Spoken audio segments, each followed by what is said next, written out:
Have you ever taken a job nobody else wanted, thinking it might just pay the bills? What if that same job became the one thing that saved your life? The classified ad had been running in the Mystic Weekly for 3 months straight.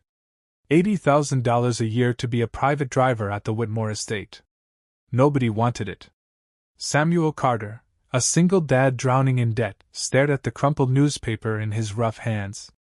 Unpaid bills were crushing him. His little daughter hadn't smiled in 6 months. He finally pressed call. An elderly voice answered.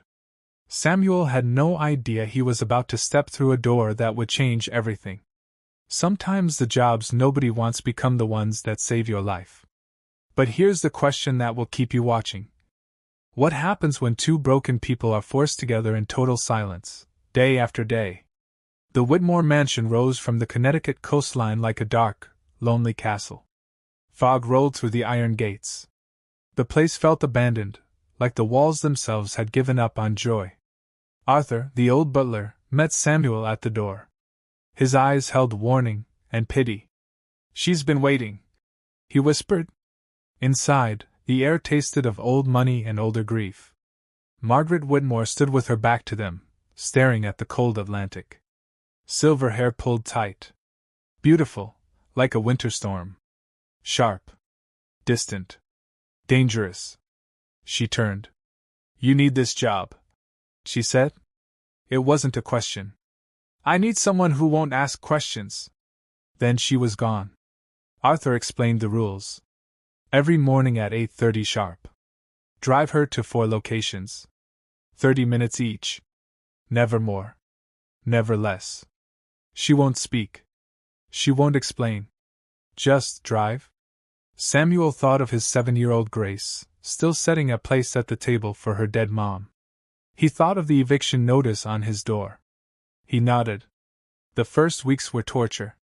Total silence in the car. Heavy. Suffocating. Every day the same strange stops. First, the hospital parking lot. She stared at the children's wing for exactly 30 minutes. Then the law firm.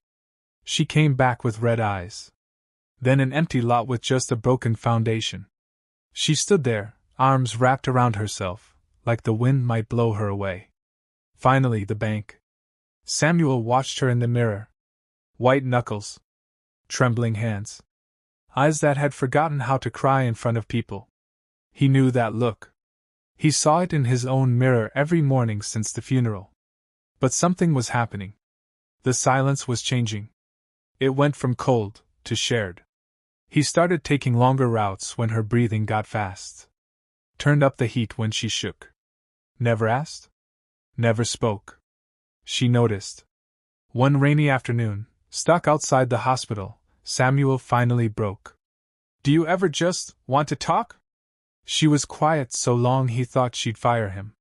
Then, soft as the rain, "I'm not used to talking anymore." "Neither is Grace," he said. "My daughter hasn't spoken in class since her mom died." A pause. "How did she die?" The first real question either of them asked. "Cancer. 6 months from diagnosis to goodbye." Grace was there at the end. Then Margaret whispered. "The children's ward, my son was there, for 3 days before." She couldn't finish. "I come here to punish myself. 30 minutes. Like medicine." Samuel wanted to say punishment isn't healing. But who was he to judge? That day, something cracked open. Just a little. Then one day Grace got sick, and had to come along. A quiet little girl with paint under her nails. At the empty lot, Grace spoke first. "My mom liked empty spaces. She said they're full of possibilities." Margaret gasped like she'd been hit. The ice broke.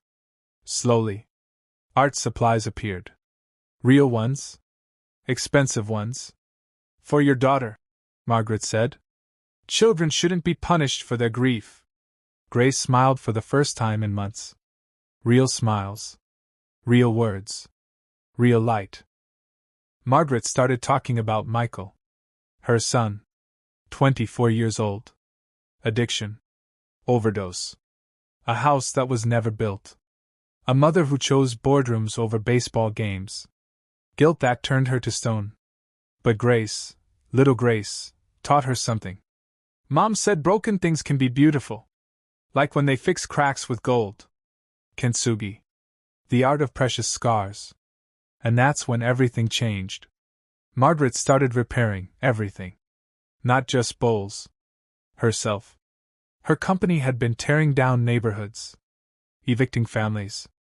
Destroying homes. Samuel found out. He exploded.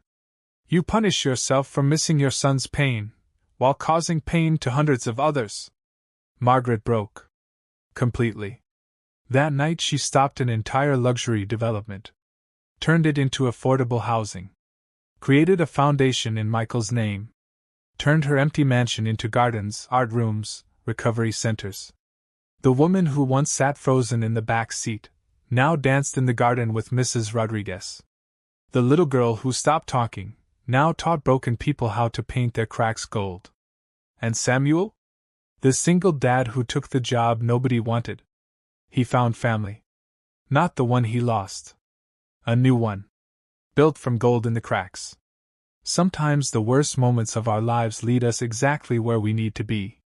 Sometimes the stranger in the back seat becomes the gold that holds your broken pieces together. And sometimes, the job nobody wanted becomes the best decision of your life. If this story touched you, like, share, and tell me below. Have you ever taken a chance on something everyone else walked away from, and it changed everything? Tell me your story. Because healing starts when we stop hiding our cracks and start filling them with gold.